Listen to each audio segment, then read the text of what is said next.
What happened? You're gonna take me to see the cat? Welcome dear rockets. आज हम लेकर आए हैं टाइम ट्रेवल की एक जबरदस्त मूवी जिसका नाम है मिलेनियम। इस मूवी के बारे में शायद ही आपने कभी सुना होगा। तो मूवी की शुरुआत में हम एक प्लेन को देखते हैं जिसमें पायलट्स अपने कुछ बातें कर रहे होते हैं और तभी वो देखते हैं कि एक दूसरा प्लेन जिसका नाम DC-10 है वो उनसे टकरा रहा है, जिसकी वजह से मेन पायलट अपना कंट्रोल प्लेन से खो देता है। अब इस हबड़ा तबड़े के बीच पहला ऑफिसर इंजन चेक करने के लिए कॉकपिट से बाहर आता है, लेकिन वहां पर सभी पैसेंजर्स को मरा हुआ देखकर वो बिल्कुल हैरान हो जाता है। वो जल्दी से कॉकपिट की तरफ भागता है और इसी दौरान हम एक स्ट्रेंज डिवाइस को प्लेन में देखते हैं। फिर कुछ ही सेकंड्स के बाद पूरा प्लेन ब्लास्ट हो जाता है। अब हम देखते हैं नेशनल ट्रांसपोर्टेशन सेफ्टी बोर्ड के इन्वेस्टर बिल स्मिथ को और उनकी टीम को, जो कि इस प्लेन क्रैश के बारे में क्लूज ढूंढ रहे होते हैं। वहीं पर उनकी मुलाकात theoretical physicist doctor Arnold mayor से होती है। आर्नोल्ड भी इस प्लेन क्रैश के बारे में काफी चिंतित है क्योंकि ये काफी स्ट्रेंज इंसिडेंट है। उसका मानना है कि किसी सुपरनेचुरल पावर की वजह से ही ये सब कुछ हुआ है। अब वहाँ पर इन्वेस्टिगेशन के दौरान बिल को प्लेन का वॉइस रिकॉर्डर मिलता है जिससे वो पायलट्स के बीच की बातों को सुन सकते हैं। उसके बाद Smith traffic control officer Jens से मिलते हैं। फिर वो उससे पूछताछ करते हैं कि तुमने उस समय क्या क्या सुना। जेन्स बताता है कि मैं और मेरे 3 साथी 40 फ्लाइट्स को हैंडल कर रहे थे और इस एक्सीडेंट के वक्त हम काफी थक चुके थे, इसलिए हम उन पर ध्यान नहीं दे पाए। हालांकि जब हमने कंट्रोल स्क्रीन की तरफ देखा तो एक DC-10 प्लेन न जाने कहां से वहां पर आ गया था। जेन्स ये भी बताता है कि उसने पायलट्स को इन्फॉर्म किया था, लेकिन वैसे ही ये डिजास्टर हो चुका था। यहाँ पर भी उनको कुछ हार्ड सबूत नहीं मिलता। फिर थोड़ी देर बाद बिल एयरपोर्ट हैंगर पर जाता है जहाँ प्लेन के बाकी टूटे हुए टुकड़ों का एग्जामिन किया जाता है। उधर बिल देखता है कि टिकट एजेंट्स कॉफी दे रहे हैं और उनमें एक खूबसूरत औरत भी है जिसका नाम लुइस है। बिल उसको हाय कहता है और कॉफी मांगता है, लेकिन वो उसको देखकर ही भाग जाती है। बिल इस पर ज्यादा ध्यान नहीं देता और इसको इग्नोर कर देता है। फिर वो कॉकपिट की रिकॉर्डिंग को सुनने लगता है। अब थोड़ी देर बाद लुइस बिल और बाकी लोगों के लिए कॉफी लेकर आती है। अब जैसे ही वो उसको कॉफी देती है तो वो दोनों एक दूसरे को देखते रह जाते हैं।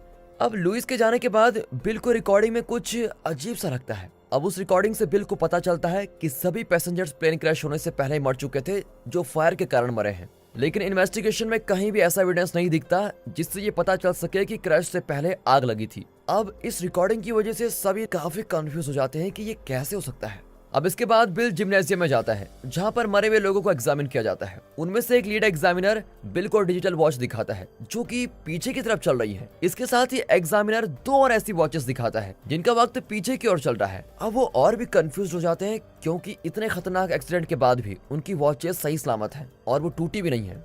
फिर हम देखते हैं कि बिल सभी रिपोर्टर्स के सवालों का जवाब दे रहा होता है। उधर डॉक्टर आर्नोल्ड भी दिखाई देते हैं जो बिल पर प्रेशर डालकर पूछते हैं कि क्या तुम्हें कोई अनयूजुअल चीज दिखाई दी। हालांकि बिल इस सवाल का जवाब नहीं देता और इसे गुप्त जानकारी कहकर बात टाल देता है। अब जब प्रेस कॉन्फ्रेंस खत्म होती है तो बिल किसी होटल में जाकर रेस्ट करने का फैसला करता है, लेकिन रास्ते में उसको लुइस फिर मिल जाती है। बिल उसको कॉफी के लिए पूछता है, लेकिन लुइस कहती है हम डिनर पे चल सकते हैं क्या, तो बिल भी हाँ कह देता है। उसके बाद वो दोनों होटल के रूम में टाइम बिताते हैं। अब जैसे ही बिल सोता है तो लुइस बाथरूम में जाकर रूम सर्विस को कॉल करती है और कहती है तुम सुबह बिल को किसी भी तरह मत उठाना। और फिर ऐसा ही होता है और अगली सुबह बिल काफी गुस्से में होता है क्योंकि होटल के स्टाफ ने उसको जल्दी नहीं उठाया है। लेकिन लूजी उसे कहती है कि तुम गुस्सा क्यों कर रहे हो, शायद यही तुम्हारी किस्मत में हो। अब बिल कहीं जा रहा होता है लेकिन लूजी बिल को रोकने की कोशिश करती है। हालांकि बिल कहता है कि ये इन्वेस्टिगेशन बहुत जरूरी है, मुझे जाना होगा। उसके बाद बिल रूम से चला जाता है, लेकिन थोड़ी देर बाद वो रूम में वापस आता है क्योंकि वो कुछ भूल गया था। अब जैसे बिल रूम में आता है तो वहाँ पर लुइस नहीं होती और ये देखकर वो बिल्कुल हैरान हो जाता है और सोचता है कि वो मुझे बिना बताए कहाँ भाग गई। उसके बाद बिल शाम को टिकट एजेंसी को कॉल करके लुइस के बारे में पूछता है, लेकिन वहाँ पर लुइस नाम की किसी भी लड़की की कुछ डिटेल्स नहीं होती। अब इससे बिल बहुत ही हैरान हो जाता है कि ये हुआ क्या और उसको लगता है कि लुइस कोई और है और वो अपनी असली पहचान छुपा रही थी। रात को फिर से बिल एयरपोर्ट हैंगर में जाता है और प्लेन के बचे हुए टुकड़ों को देखने लगता है। अचानक से बिल को बीपिंग की आवाज आती है और वहां पर से कुछ रेड लाइट भी दिखाई देती है। अब वहां पर जाने के बाद पता चलता है कि ये डिवाइस बिल्कुल वैसा ही डिवाइस है जैसा मूवी की शुरुआत में तब दिखाया गया था जब प्लेन क्रैश हुआ था। अब बिल उस डिवाइस में कुछ छेड़खानी करता है और तभी उसको एक खतरनाक झटका लगता है और वहीं पर बेहोश होकर गिर जाता है। उसके बाद मिलिट्री की यूनिफॉर्म पहनकर 3 औरतें आती है। उनमें से एक लुइस भी होती है जो अब बिल्कुल अलग तरीके की लग रही होती है। इसके अलावा लुइस ऐसे बिहेव करती है जैसे वो बिल को पहली बार देख रही हो और तभी हमें पता चलता है कि उस डिवाइस का नाम स्टनर है और उसी को लेने ये 3 औरतें यहाँ पर आई हैं। अब जाने से पहले लुइस बिल को धमकी देती है कि तुम इस इन्वेस्टिगेशन को रोक दो और अगर तुमने इन्वेस्टिगेशन करके कुछ दखल देने की कोशिश की तो यहाँ पर एक खतरनाक टाइम पैराडॉक्स हो जाएगा जिससे तबाही का होना बिल्कुल पक्का है। ऐसी बातें बोल के वो चली जाती है। वो तीनों औरतें ब्लू लाइट के अंदर जाकर गायब हो जाती हैं। थोड़ी देर बाद बिल खड़ा होता है और उसके हाथ में इस टनल का एक हिस्सा रह जाता है जो लुइस को नहीं मिल पाया था। अब उसके बाद मूवी फ्यूचर में चली जाती है और ये बात सामने आती है कि लुइस और उसके बाकी साथी टाइम ट्रेवलर्स हैं, यानी कि ये 1000 साल फ्यूचर से हैं। यहाँ पर हर तरह पॉल्यूशन ने अपना कहर बरपा रखा है और मानव जाति बिल्कुल खत्म होने के कगार पर है और इसी पॉल्यूशन के कारण यहाँ पर लोग बच्चे पैदा नहीं कर सकते। इसीलिए दुनिया के बेस्ट साइंटिस्ट कुछ औरतों को पास्ट में भेजते हैं ताकि वो उन लोगों का अपहरण कर सकें जो रिप्रोड्यूस कर सकते हैं। और जो स्टार्टिंग में प्लेन क्रैश दिखाया गया था वो भी इन्हीं के प्लान का हिस्सा था। अब इन तीनों औरतों की टीम वापस आती है और हम लुइस के पर्सनल रोबोट शर्मन को देखते हैं। शर्मन उसको बताता है कि तुम्हें मास्टर बुला रहे हैं, इसीलिए वो लोग कंट्रोल रूम में उससे मिलने जाते हैं। यहाँ पर मास्टर लुइस को बताता है तुम्हारे बिल से बात करने की वजह से टाइम बदल गया है और टाइम क्वेक आ गया है जो कि एक अर्थक्वेक की तरह होता है। गुस्से में आकर लुइस अपने मास्टर से पूछती है तो क्या मुझको बिल को मार देना चाहिए था, लेकिन उसका मास्टर कहता है तुम बिल को मार भी नहीं सकती थी क्योंकि ऐसा करने से टाइम पैराडॉक्स आ जाता और पूरी दुनिया तबाह हो जाती। अब थोड़ी देर बाद वहाँ पर कंप्यूटर पर बैठा एक आदमी कहता है टाइम को एक आने वाला है और फिर कुछ सेकंड बाद दिखाते हैं कि टाइम में बिल्कुल वाइब्रेशन दिखाया जा रहा है जिसकी वजह से कुछ सेकंड तक सभी चीजें हिलती है। अब थोड़ी देर बाद ये अपनी स्क्रीन में देखते हैं जहाँ पर बिल उठ जाता है और लुइस का नाम चिल्लाने लगता है। अब लुइस ये देखकर दंग रह जाती है कि उसको मेरा नाम कैसे पता, क्योंकि मैं तो बिल से अभी अभी मिल रही हूँ जब उसने उस डिवाइस को छेड़ा। दोस्तों आप यहाँ पर कंफ्यूज हो सकते हैं और आप ये भी कह सकते हैं कि लुइस तो उससे पहले मिल चुकी है जब वो बिल को कॉफी के लिए पूछ रही थी। दोस्तों आप यहाँ पर कंफ्यूज हो सकते हैं, तो मैं आपको बता दूं जब बिल ने पहली बार डिवाइस को छेड़ा उसी समय लुइस उन दोनों औरतों के साथ उससे पहली बार ही मिली थी। अब आप कहोगे कि उससे पहले जो दिखाया गया था जब वो कॉफी के लिए पूछती है फिर वो कमरे में पूरी रात गुजारते हैं वो क्या था, तो दोस्तों वो सब कुछ आपको अभी समझ में आ जाएगा। अब लुइस जब बिल से अपना नाम सुनती है तो वो शर्मन से पूछती है कि बिल को मेरा नाम कैसे पता चला। शर्मन बताता है कि बिल की टाइमलाइन में वो तुमसे पहले मिल चुका है। वहाँ पर वही सेम बात बताता है कि बिल की टाइमलाइन में तुम उससे पहली बार तभी मिली थी जब तुम उन दोनों औरतों के साथ उस स्टनर को लेने गई थी। उसके बाद शर्मन लुइस की बॉडी को स्कैन करता है ताकि वो अगले मिशन यानी कि 1963 वाले मिशन में उसको भेज सके।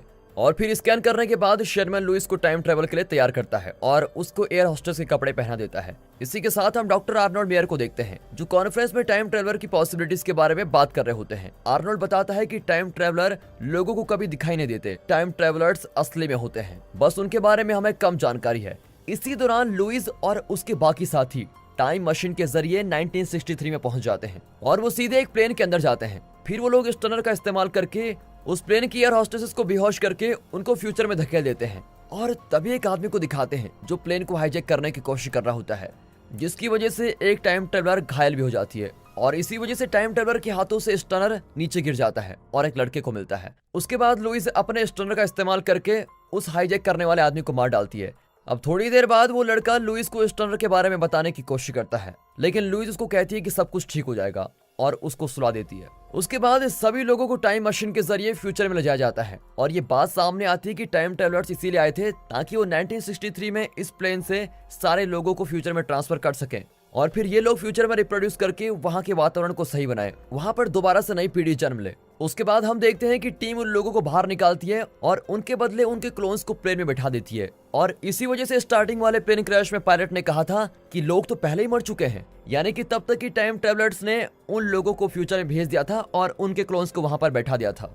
अब उसके बाद मास्टर के प्लान के अकॉर्डिंग टाइम ट्रेवलर्स उस प्लेन में ऐसी सेटिंग करते हैं जिससे वो ऐसा लगे कि प्लेन क्रैश हुआ था। वहाँ पर बॉम्ब लगाते हैं और बॉम्ब लगाने के बाद पूरी टीम बाहर आ जाती है। उसके बाद घायल टाइम ट्रेवलर बताती है कि उसने अपना स्टनर वहीं प्लेन में छोड़ दिया है और अब लुइस उसको ढूंढने के लिए दोबारा प्लेन में जाती है।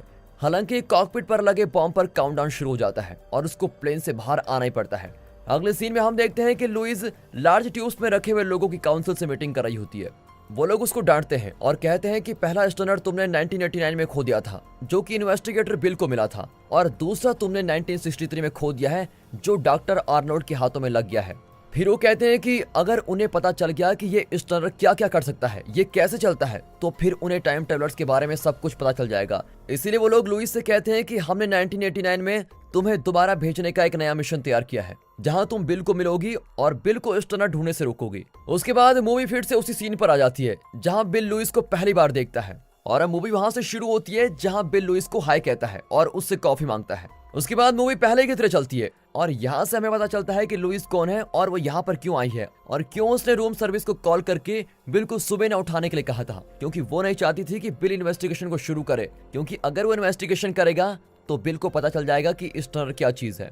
अब होटल में जाने से पहले लुइस नॉर्मल से काम को भी बड़े अजीब तरीके से करती है, जैसे कि कार ड्राइव करना, सैलेड खाना, क्योंकि ये सब चीजें उनकी टाइमलाइन में अलग ही होती होंगी। अब रूम का सीन दिखाया जाता है और अब हमें पता चलता है कि लुइस उस दिन कैसे गायब हो गई थी, क्योंकि लुइस यहाँ पर फ्यूचर वालों से कहती है कि गेट खोलो और वो दोबारा फ्यूचर में चली जाती है। इसीलिए बिल जब वापस कमरे में आया था तो उसको लुइस नहीं दिखाई दी थी। अब जैसे ही लुइस वापस आती है तो वो लोग दोबारा एक और टाइम क्लॉक को देखते हैं, जो कि पहले वाले से भी ज्यादा खतरनाक है। उसके बाद लुइस और मास्टर बिल को देखते हैं। बिल इन्वेस्टिगेशन छोड़कर लुइस के बारे में और जानकारी ढूंढ रहा होता है। हालांकि बिल के पास अभी भी उस स्टनर का एक पार्ट है जो उसके हाथ में उस समय छूट गया था।